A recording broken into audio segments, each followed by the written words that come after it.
ਹਮੀਰਪੁਰ ਤੋਂ member parliament ਅਤੇ BJP ਆਗੂ ਅਨੁਰਾਗ ਠਾਕੁਰ ਨੇ ਵੀ ਸੂਬੇ ਦੀ ਵੀਰਭੱਦਰ ਸਰਕਾਰ ਅਤੇ ਮੁੱਖ ਮੰਤਰੀ ਵੀਰਭੱਦਰ ਤੇ ਭ੍ਰਿਸ਼ਟਾਚਾਰ ਨੂੰ ਲੈ ਕੇ ਨਿਸ਼ਾਨੇ ਲਾਏ। ਜੀ ਪੰਜਾਬ ਹਰਿਆਣਾ ਹਿਮਾਚਲ ਦੇ ਸੰਪਾਦਕ ਦਿਨੇਸ਼ ਸ਼ਰਮਾ ਦੇ ਨਾਲ ਗੱਲਬਾਤ ਵਿੱਚ ਅਨੁਰਾਗ ਠਾਕੁਰ ਨੇ ਕਿਹਾ ਕਿ ਵੀਰਭੱਦਰ ਸਿੰਘ ਦੇ ਖਿਲਾਫ ਭ੍ਰਿਸ਼ਟਾਚਾਰ ਦੇ ਕਈ ਮਾਮਲੇ ਨੇ ਅਤੇ ਉਹਨਾਂ ਦਾ ਜ਼ਿਆਦਾਤਰ ਵੇਲਾ ਕੋਰਟ ਅਤੇ ਵਕੀਲਾਂ ਦੇ ਵਿੱਚ ਹੀ ਬੀਤਦਾ ਹੈ। प्रधानमंत्री नरेंद्र मोदी ने इस ऐतिहासिक रिज मैदान से ये कहा जाए कि जो भारतीय जनता पार्टी की जो परिवर्तन रैली थी वहाँ से एक साफ संदेश जो है बीजेपी के कार्यकर्ताओं को दे दिया है कि ईमानदारी की जो हवा है वो उत्तराखंड, उत्तर प्रदेश और एमसीडी के चुनाव के बाद अब हिमाचल में भी ईमानदारी की हवा जो है वो आ रही है। ईमानदारी की हवा, क्या अभी तक ईमानदार यहाँ पर सत्ता नहीं रही है, सरकार नहीं रही है?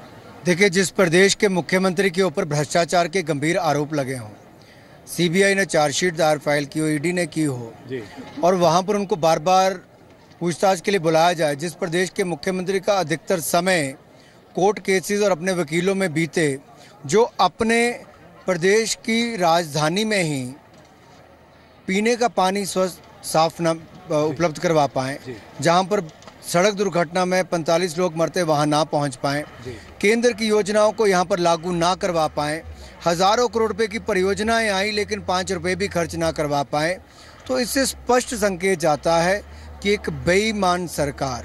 मोदी जी भी जिस तरह से कनेक्ट करते हैं, उन्होंने कहा कि हिमाचल से पुराना उनका रिश्ता रहा है, 7 साल वो यहाँ पर प्रभारी रहे। उन्होंने ये साफ तौर पर कहा कि अब ऋण उनके ऊपर ऋण है हिमाचल के लोगों का, लेकिन इस ऋण को उतारना चाहते हैं वो, और ये हिमाचल के लोगों के ऊपर है कि उनको इसका फ़ायदा उठाना है। और उन्होंने ये भी कहा, अगर रेल योजनाओं की बात की जाए, अगर हवाई उड़ान की आज शुरुआत हुई, उन्होंने कहा कि जनता इसका फ़ायदा उठाए, ये जनता के ऊपर है, हिमाचल की जनता के। देखिए, यही लाभ आज के प्रधानमंत्री जी का है कि देश के अधिकतर भागों में गए हैं, जमीनी हकीकत जानते हैं, गरीबी क्या है उसको महसूस करते हैं और हिमाचल प्रदेश के तो चप्पे चप्पे को जानते हैं। मेरी मुलाकात उनसे आज से लगभग 23 वर्ष पहले हुई और संगठन में काम करने का मौका मिला। उस समय से ही इतने अनुशासन के पालना करने वाले, मेहनत करने वाले और हिमाचल में सत्ता में हमें लाने वाले, एक बहुत बड़ी भूमिका इनकी उस समय भी थी।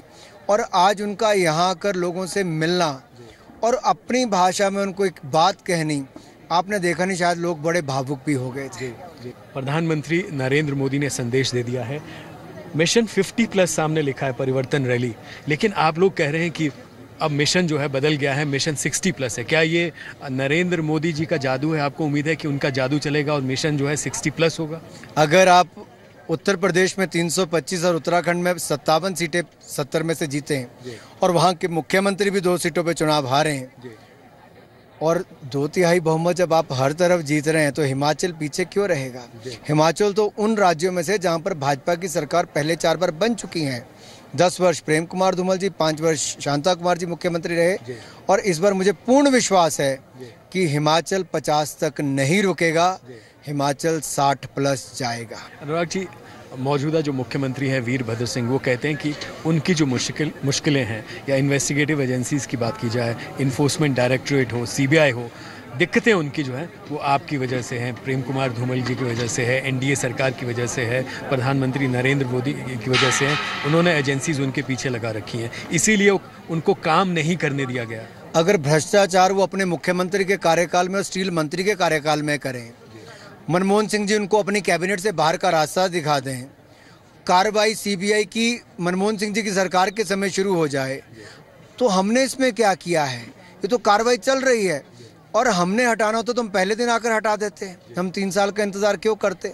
और हमें तो दुख इस बात का है कि इतना लंबा समय भारत में लगता है भ्रष्टाचारियों को जेल के पीछे भेजने के लिए, उसके ऊपर कार्रवाई नहीं होती है, चाहे वो कोर्ट्स हों, चाहे वो अलग अलग विभाग हों।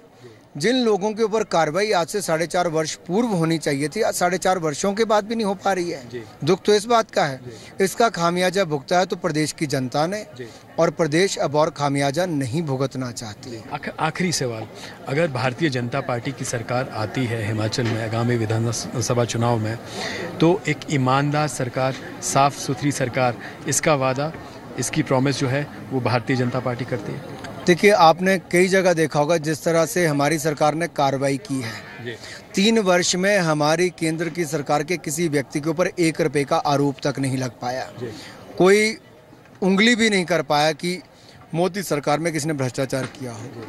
ये हमारी कमिटमेंट है देश की जनता से, हर राज्य में है, और किसी राज्य में भी अगर कोई खराब व्यक्ति पाया जाएगा हमने उसके ऊपर कार्रवाई करने का विश्वास दिलाया है। अनुराग जी, जी मीडिया से, जी पंजाब हरियाणा हिमाचल से बातचीत करने के लिए बहुत बहुत धन्यवाद and wish you all the best. धन्यवाद दिनेश जी, धन्यवाद बहुत बहुत, थैंक यू। तो ये थे अनुराग ठाकुर, बीजेपी के सांसद भी हैं हमीरपुर से और बीजेपी की युवा चेहरा भी है। इनका ये कहना है कि प्रधानमंत्री नरेंद्र मोदी की इस ऐतिहासिक रिज मैदान में संदेश के बाद बीजेपी के कार्यकर्ताओं को और हिमाचल की जनताओं को एक उत्साह जो है कार्यकर्ता में आएगा और मिशन 50+ नहीं, अब मिशन 60+ है भारतीय जनता पार्टी का आगामी विधानसभा चुनाव के लिए, जिसको वो पूरा कर पाएंगे। कैमरामैन जयवीर रावत के साथ दिनेश शर्मा, जी मीडिया, शिमला।